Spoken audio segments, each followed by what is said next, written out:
Deputy Mayor Winograd, you are all set. Thank you very much. I'll call this meeting of the Finance Committee to order. Apologize in advance for my voice. We have on members Rapola and Mark Zadanowicz, as well as Mayor Sherry Cantor, and I see also Peter Privatera and Rick Ledwith. So we'll move along to the first business item on resolution appropriating funds in the capital non-recurring expenditure fund to the Board of Education.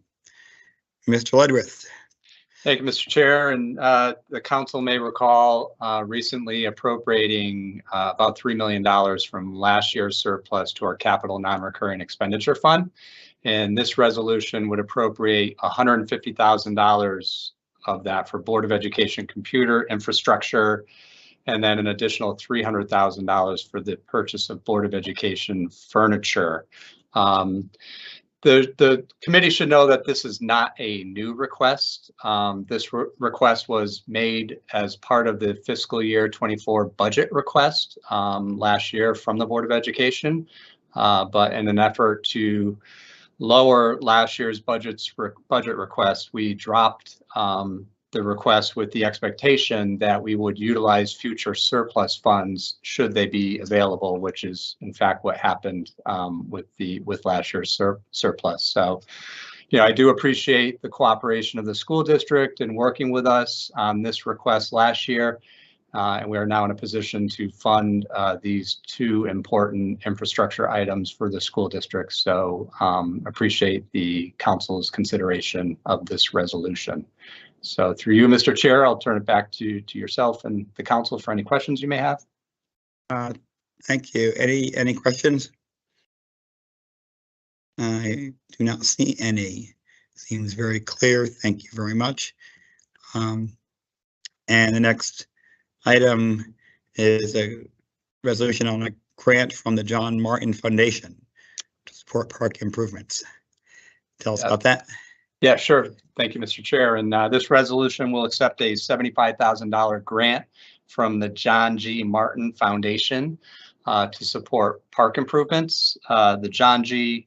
Martin Foundation is a private foundation that supports organizations in the North Central Connecticut region to carry out their individual missions in the fields of education, public service, and our base recreational services.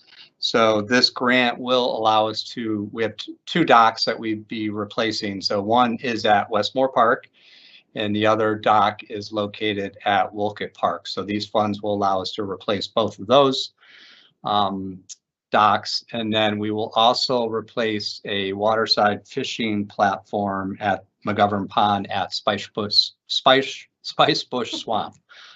So folks may remember we used to have that platform that was located at the swamp. And when we were dredging the pond recently, we had to take that platform down. So this will allow us to build a new platform as well at Spicebush. So through you, Mr. Chair, happy to answer any questions that the council had. Anybody have any questions? I acknowledge we have Barry Walters from council here as well. I don't think he has a question either. With that, we'll move on to, do we have any communications? We do not. Just it's, that we just turned the calendar to 2024, and our leadership team is busy beginning the early stages of crafting our FY25 budget. I hate to say that, but that's the time of year. So we, everybody's budgets were due last week, and we have, the three big ones are Public Works, Police, and Fire.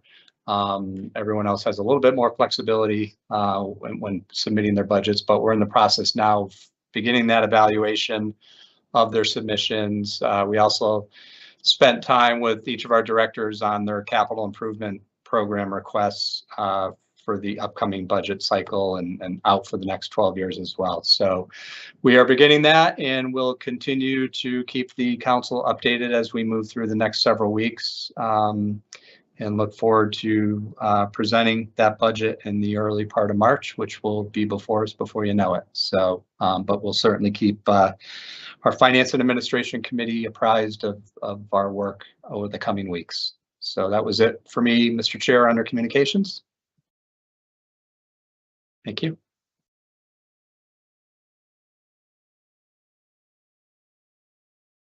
I think our chairman is frozen out in Kent. So we'll give a moment. It's cold up there, that's why. I think they got a lot more snow than we did too. Yeah. New Hampshire got less than we did. Oh, no kidding. Okay. Yeah. Oh, there we go. I, Ben, you were frozen for a minute. yeah, no, I know. I was wondering, I was going to ask, is it just me or was it everybody? Oh, did I have a funny just you. look on my face when I got frozen? I usually do. Just you. No, it's a good face.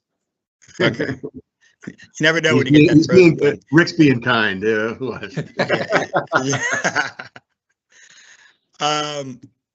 Well, what I heard was the end of your communications, and we got a budget coming up. So thank you. We're all waiting, bated breath. So why don't we move over to staff reports, and Deb, next time I get frozen, if it lasts longer, feel free to jump in and move it along.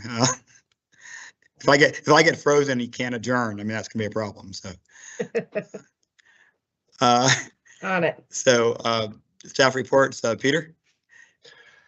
Thank you, Mr. Chairman. We're doing very well.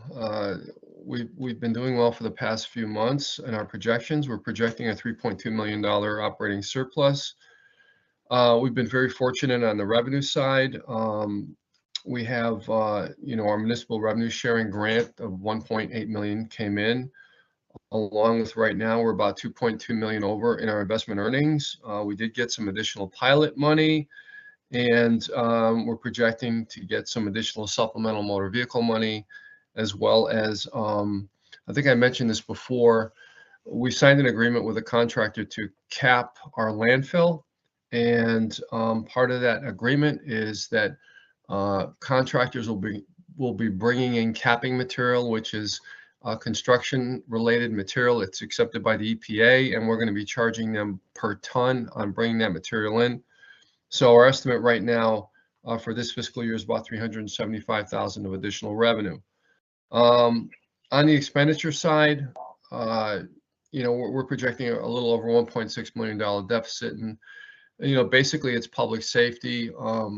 Fire has stabilized. I mean, even though we're projecting a shortfall for them, and police has stabilized as well, but there's been a couple of issues and incidents with the police department with respect to bringing in officers on overtime, and unfortunately, incidents like what happened over the weekend, which generated a lot of overtime. But they're falling within our projection. I do have communications with Chief Riddick with respect to any additional changes. So right now we feel comfortable projecting that at that level. A couple other minor adjustments, but overall, we're in pretty good shape with a projected $3.2 million surplus. Okay, good. Thank you. Any questions on that? Comments? Deb. Thank you. Through you, Mr. Chair. How does this compare to where we were last year? I guess I'm wondering if there's anything seasonal that would lead us to expect higher expenses coming up from now through June versus what we had July through December. And if there's any way we can kind of look at what typically happens between now and June. Great question. Usually at this time of the year, our biggest concern is snow response. Fortunately, we've had a pretty mild winter up to this past weekend. But at this point in time, given the mild weather patterns that we have, I'm pretty sure, unless something significant changes, that we'll be fine with our with our projected expenditures related to snow response. The biggest changes that we're seeing from last year, probably the two most significant changes. Number one, the interest earnings that we're making. I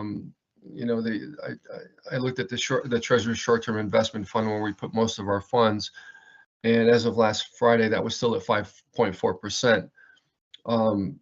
Typically we'd be lucky if we could get 1% or less in investment earnings. So we're doing very well there. And then last year, for the first time, we received a significant amount of municipal revenue sharing funds from the state. They can't tell us what it is or what their estimates are before the end of their fiscal year. So that's like additional money coming in that we can't budget for, but usually it's a significant amount. And this year it's about 1.8 million. So I'm not expecting any significant changes in public safety. I know the fire department is all full up. They have sufficient staff. I don't think they have any vacancies at this point in time, but there's always retirements coming. The police department, they might have a couple of vacancies. I'm not sure what that count is right now, but we work closely with them on projecting their expenditures. So the only wild card right now is snow. And at this point, I'm feeling very comfortable that we can expend funds within our budget. Thank you. You're welcome. Barry. No, I was just crossing my fingers. That holds true. Me too. I know. Well, it's supposed to be 57 degrees out, I think on Wednesday. And so you never know. I mean, it's crazy weather. Yeah, we're all looking forward to the flooding, but I know. It doesn't cost us as much, I guess. I do have a question that actually, no, never mind. That wrong department. All right, so I don't see anything else on our agenda. Have I missed anything, Mr. Ludwig? No, Mr. Chairman, it is a rather light agenda this evening. Next agenda, we will have several items. I believe we will have the need for an executive session in our next meeting to discuss collective bargaining. So we have another number of bargaining units that we're in negotiations in our at the ratification stage. So we will want to bring those forward to this committee before it goes before the council for ratification. Excellent. All right, well then, if there's no objection, we'll adjourn the meeting and see everybody very soon. All right, have a great night, Thanks, everyone. Good All right, night. Thank you. Take care. All right. Bye-bye.